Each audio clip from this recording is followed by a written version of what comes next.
Tototo, bonjour. Je suis Leïla, psychologue et chrétienne, et je te souhaite la bienvenue dans les crêts de Tsamaki. Le titre de notre épisode aujourd'hui, le chemin de Damas ou le chemin de la guérison. Alors, nous allons parler d'un grand homme de la Bible qui, selon moi, a bénéficié de soins psychologiques.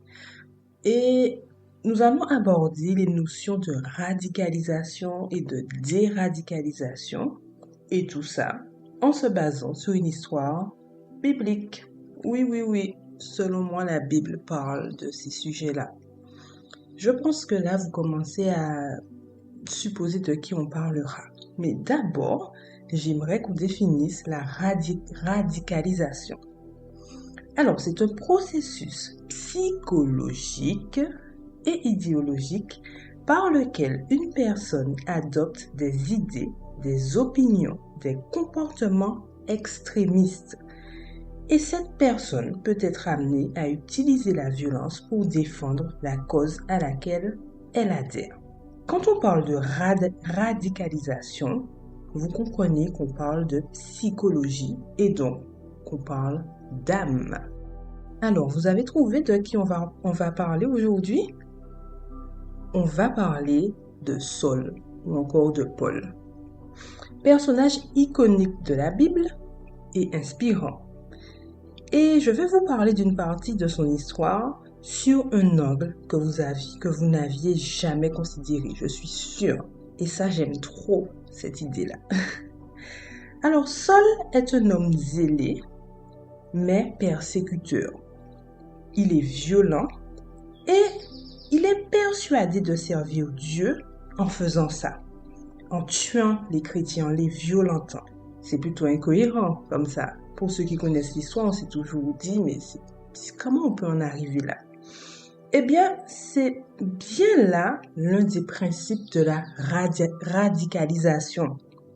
Je reprends quelques extraits de versets pour ceux qui ne connaissent pas l'histoire de Paul, qui la découvriraient. Acte 8, versets 1 à 3, je vous lis des morceaux. Donc, on parle de Saul qui avait approuvé le meurtre d'Étienne. Saul, à ce moment-là, ravageait l'église, il pénétrait les maisons, il arrachait hommes et femmes en les faisant jeter en prison. Dans Acte 9, les versets 1 à 2, on voit on nous dit que Saul respirait encore la menace et le meurtre contre les disciples du Seigneur. Donc, Paul avait des sentiments vraiment... c'était fort en fait. Et on versait vers quelque chose d'extrême. C'est pour ça qu'on peut dire que Saul est radicalisé. Sa compréhension de qui est Dieu le mène à avoir des idées et comportements extrémistes. Et avec les éléments en ma possession, j'ai cherché à comprendre la personnalité de Saul. En essayant de dresser un tableau clinique, comme on dit dans le jargon, c'est-à-dire un peu un profil psychologique. Alors, selon moi, on ne peut pas parler d'un trouble psychiatrique, psychologique, d'un trouble de la personnalité avérée, parce qu'on n'a pas d'éléments, en tout cas, suffisants dans les textes bibliques pour nous décrire Paul Saul. Donc, c'est vrai qu'au début, j'ai pensé à un trouble comme le trouble de la personnalité paranoïaque. Donc, ce trouble-là, c'est un trouble de la santé mentale, donc c'est vraiment une maladie, qui se caractérise par une tendance omniprésente à la méfiance injustifiée et à la suspicion des autres qui va mener à interpréter leurs motifs comme malveillants. Mais comme je vous disais, il n'y a pas assez d'éléments pour pouvoir dresser ce type de tableau clinique là. C'est-à-dire que pour pouvoir faire un tableau clinique dans le domaine de la psychologie, de la psychiatrie, il y a un certain nombre de symptômes à repérer pour pouvoir dire que une personne a un trouble mental, une maladie mentale spécifique. Mais là, on ne peut pas le faire, on ne va pas s'aventurer parce qu'on n'a pas les éléments. Mais il arrive que bien qu'on n'ait pas une maladie mentale, un trouble, quelque chose de pathologique, on peut avoir une personnalité, des aspects de notre personnalité qui posent problème. Et je pense que c'est le cas de Paul, de Saul. Et ça me permet de vous dire qu'on n'a pas besoin d'avoir une pathologie mentale pour bénéficier de soins psychiques. Et d'ailleurs, c'est le cas de tous, hein, je me permets de parler pour tout le monde. On peut avoir développé un fonctionnement qui a des retentissements négatifs sur nos vies et celles des autres. Donc, la psychologie n'est pas pour ce qu'on appelle la folie ou plus simplement la pathologie mentale seulement. Retournons à notre ami Paul ou poursuivons. Concernant Paul, Saul, je pense qu'on peut parler d'une personnalité fanatique. Donc, comme je vous disais, c'est pas une maladie, mais sa personnalité a pris une tournure un peu problématique. Une personnalité fanatique se caractérise par une adhésion excessive, rigide et passionnée à une idéologie, une croyance, une cause, une personne ou un groupe, au point d'en perdre tout esprit critique et d'adopter des comportements extrêmes. Et une personnalité fanatique peut mener la personne à la radicalisation. Je pense que vous me suivez jusqu'à maintenant et que vous faites le lien, que vous voyez qu'en effet, on peut penser que Saul était concerné par ce type de personnalité-là. D'ailleurs, il parle de lui en ces termes dans la Bible, dans Galates 1, verset 13, là c'est la version Semeur. Il dit, vous avez entendu parler de ma conduite passée, là c'est quand il est déjà en train de parler de lui au passé, mais il dit, à l'époque où je militais dans le judaïsme, vous savez avec quel fanatisme je persécutais l'Église de Dieu dans le but de la détruire. Donc, je pense qu'on peut rester sur cette considération de la personnalité de Saul, personnalité fanatique. Je vous donne quelques traits cliniques d'une personnalité fanatique, c'est-à-dire quelques signes, quelques symptômes qui montrent qui accompagne en fait cette personnalité-là. Donc, on trouve de l'orgueil, la certitude d'avoir raison, un sentiment de supériorité, des jugements faussés, une psychorigidité, de l'obstination, la désignation de bouc émissaire. Donc là, c'est vraiment Saul, Paul, qui persécutait les chrétiens.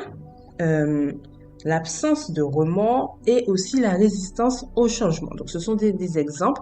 Et même si on n'a pas tous les éléments explicites concernant Paul, on peut reconnaître ça chez lui, à mon avis en tout cas. Et puis, je suis allée plus loin dans mon questionnement. Je me suis demandé si Saul, Paul, était terroriste. Est-ce qu'on peut dire que avec cette personnalité fanatique-là qui l'a mené à se radicaliser, était-il devenu un terroriste? Alors, définissons ensemble d'abord le terrorisme. Donc, le terrorisme se caractérise par le fait de mener des actions violentes et intimidatoires afin d'instaurer un climat de peur, de panique, permettant de modifier rapidement la conscience des populations dans le but d'obtenir un changement de société. Il faut aussi souligner que le terrorisme, c'est quelque chose qui va contre la loi.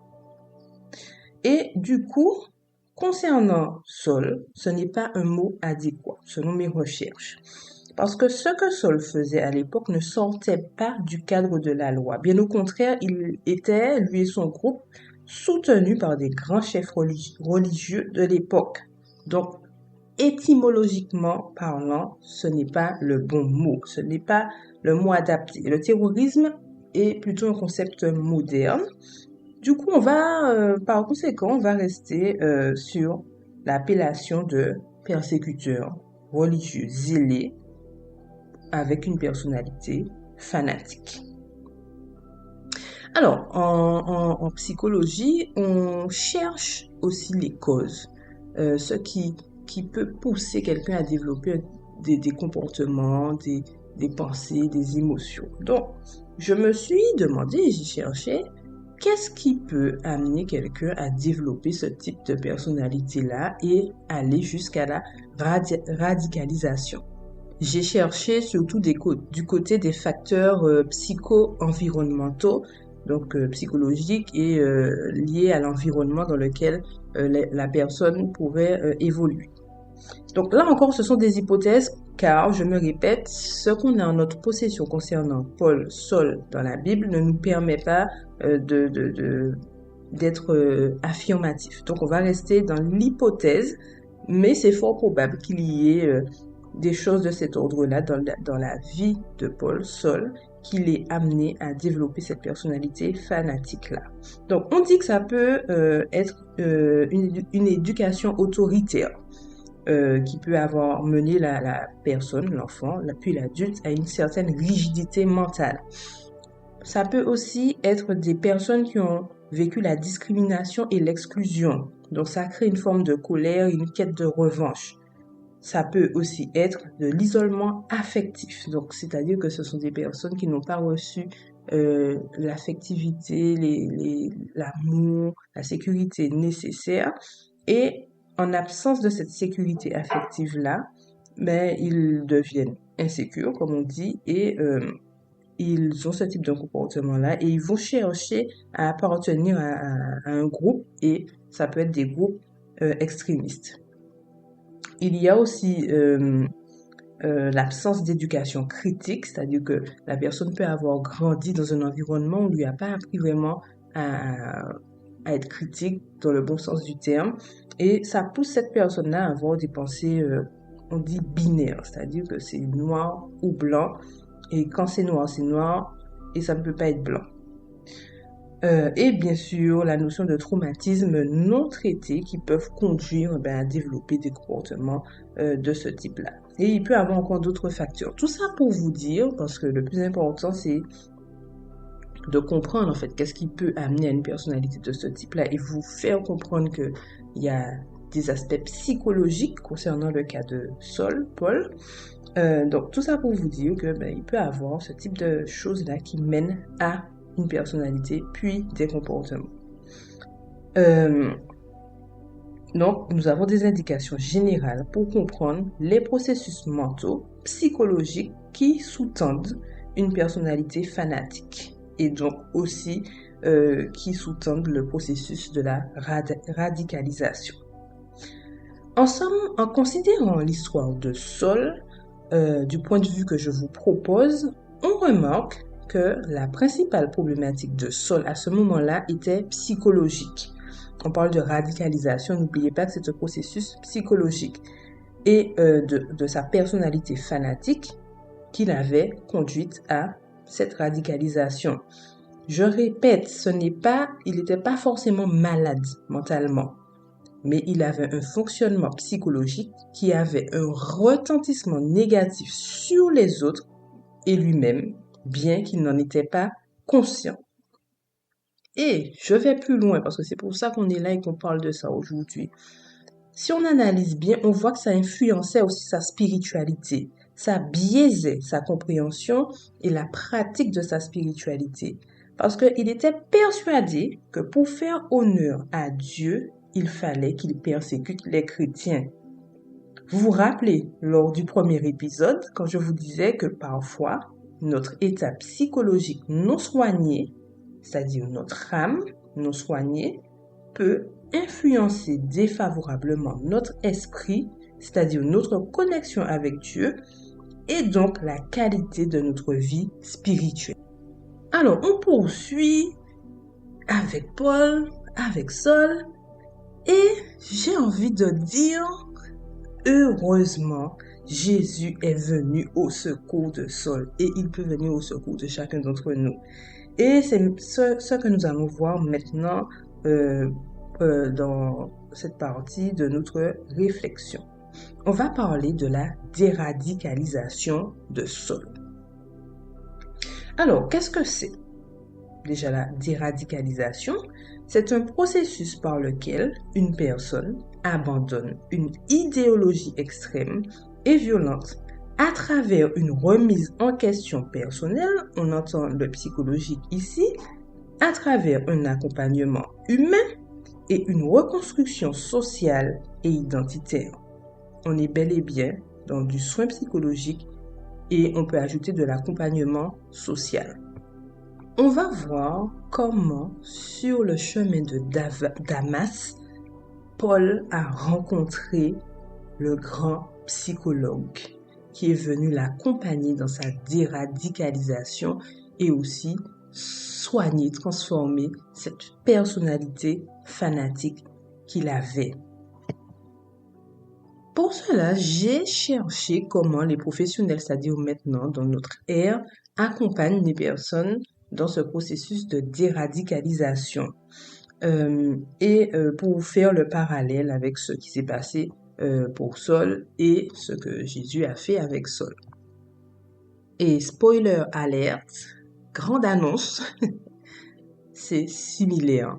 Ce que proposent, on va dire, les psychologues, les professionnels actuellement, est vraiment similaire à ce que Jésus a fait. Moi, je ne suis pas étonnée. Quand je fais ce genre de recherche-là, au contraire, c'est ce que je recherche parce que je sais que ça va ressortir.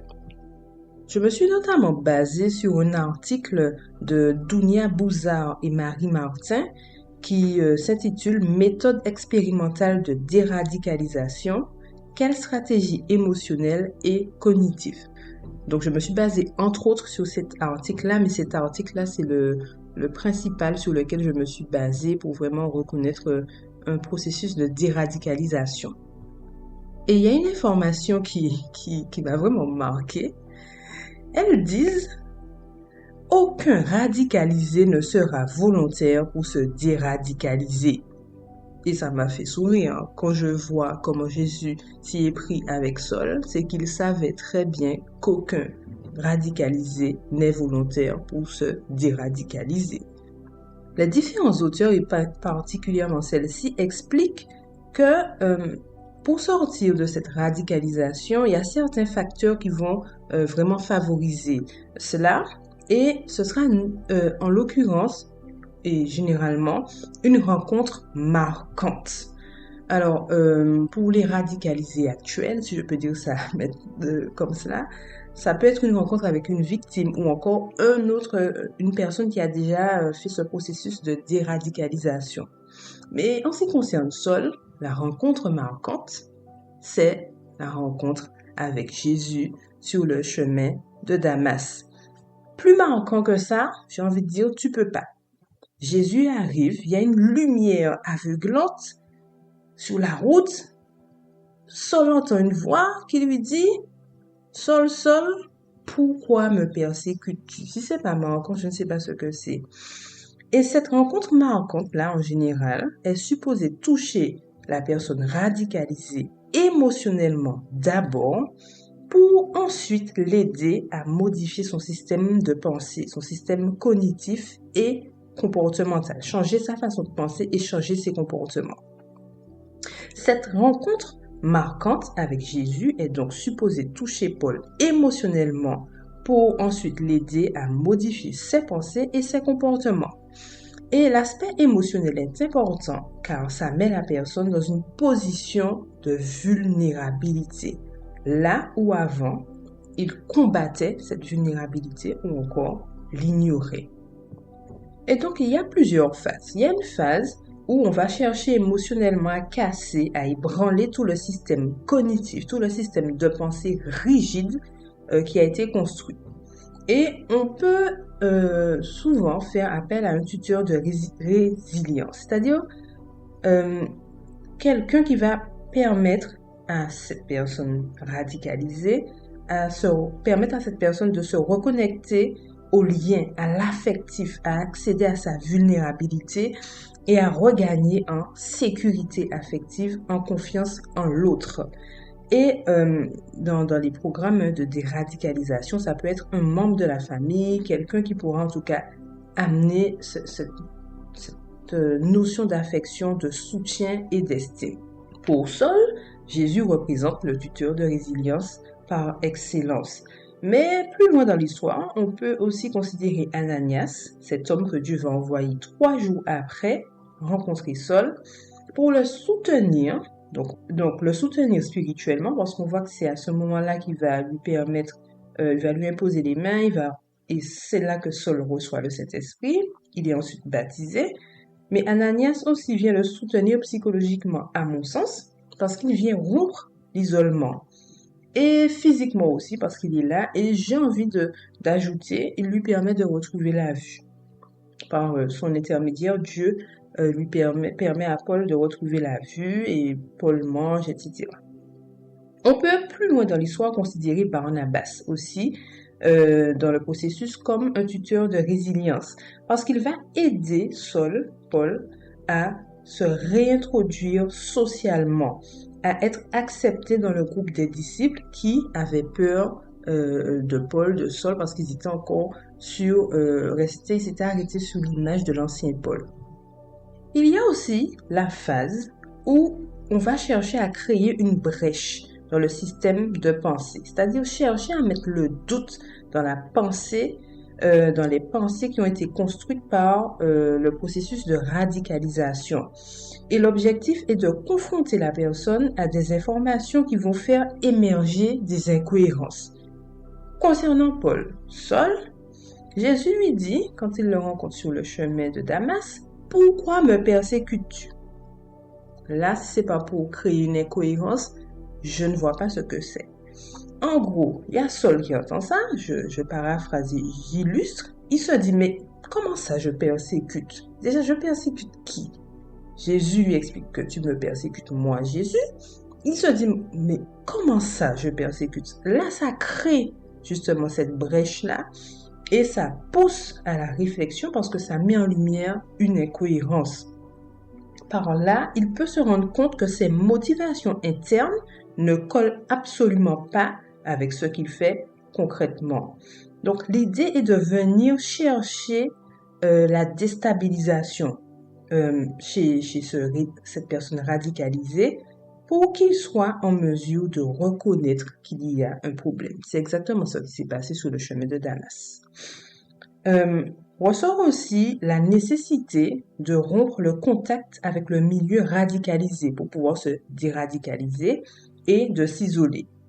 Et concernant Saul, on voit qu'il y a eu un temps d'isolement. Il est plus avec son groupe. Il est d'ailleurs amené à Damas, l'endroit où il était supposé aller persécuter. Et il y reste 3 jours isolé, sans boire et manger, c'est-à-dire en jeûnant et priant. Il y a une autre phase qu'ils appellent la restructuration cognitive.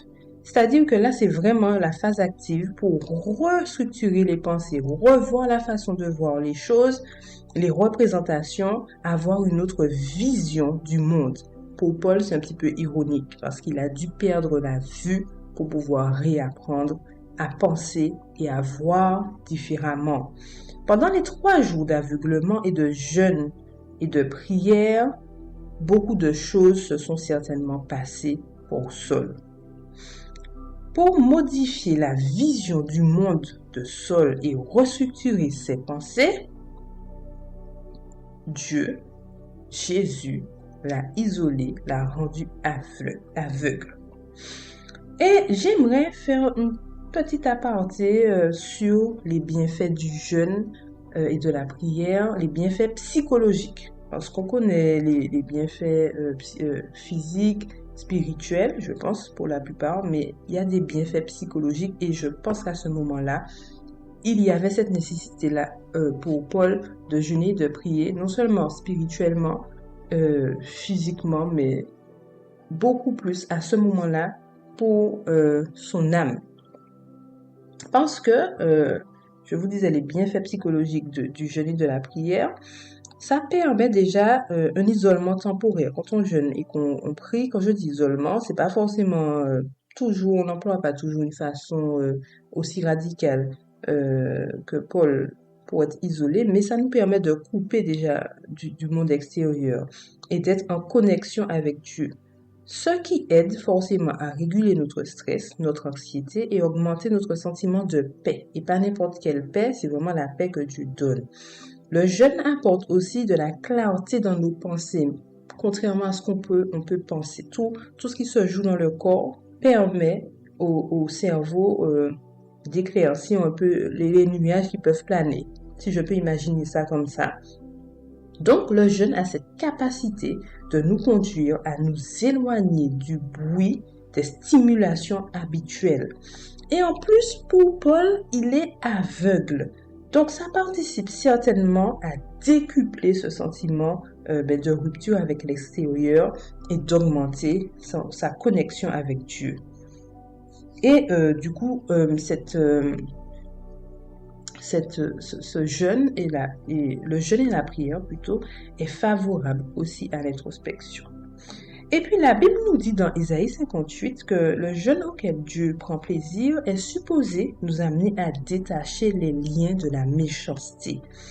Et il peut s'agir de nos propres liens, de nos propres schémas dans lesquels nous sommes enfermés, comme Paul, enfermé dans ce schéma de radicalisation et de méchanceté, parce que ça le poussait à faire des choses vraiment horribles.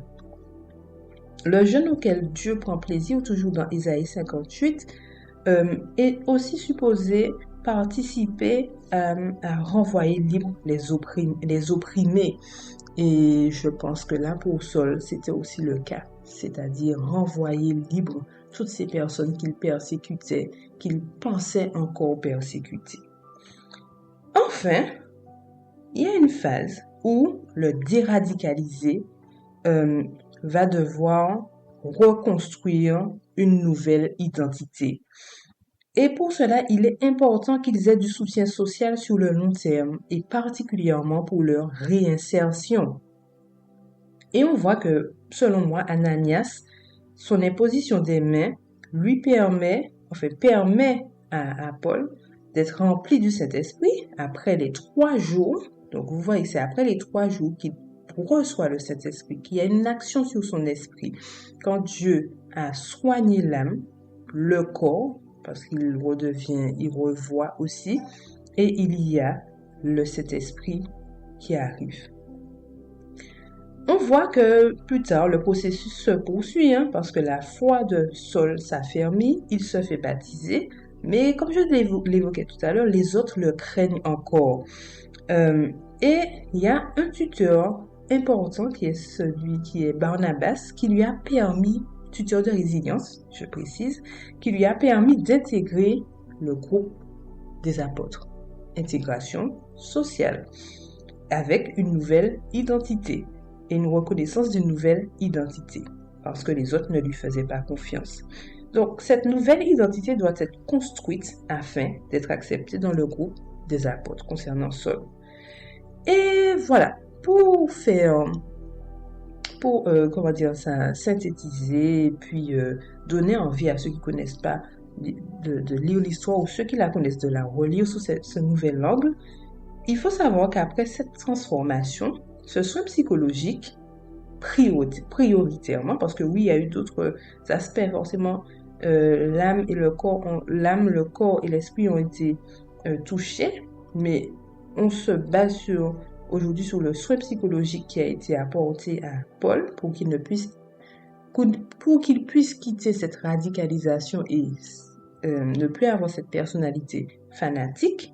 Après cela, Saul devient un grand défenseur de la foi chrétienne, pacifique, toujours passionné et engagé.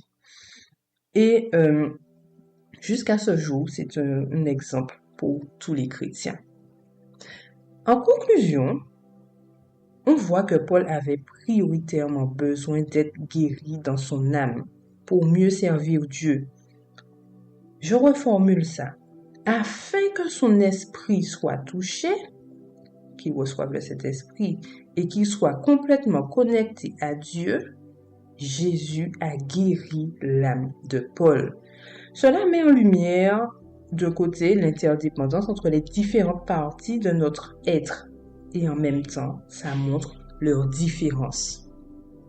L'un de mes objectifs aujourd'hui était de vous montrer un exemple de guérison psychique dans la Bible. Vous me direz, pour certains, oui, mais c'est Jésus qui l'a fait directement. Donc, il est peut-être pas nécessaire d'aller voir un être humain pour être guéri psychologiquement. J'aimerais quand même vous dire et vous rappeler que Jésus a transmis des compétences aux humains, étant donné qu'il n'est pas là sous forme humaine, et certains d'entre nous ont pour mission de participer à la guérison psychologique des autres, comme il le fait d'ailleurs pour le physique, en utilisant le corps médical, par exemple, ou encore le spirituel, en utilisant les pasteurs, les prêtres, etc.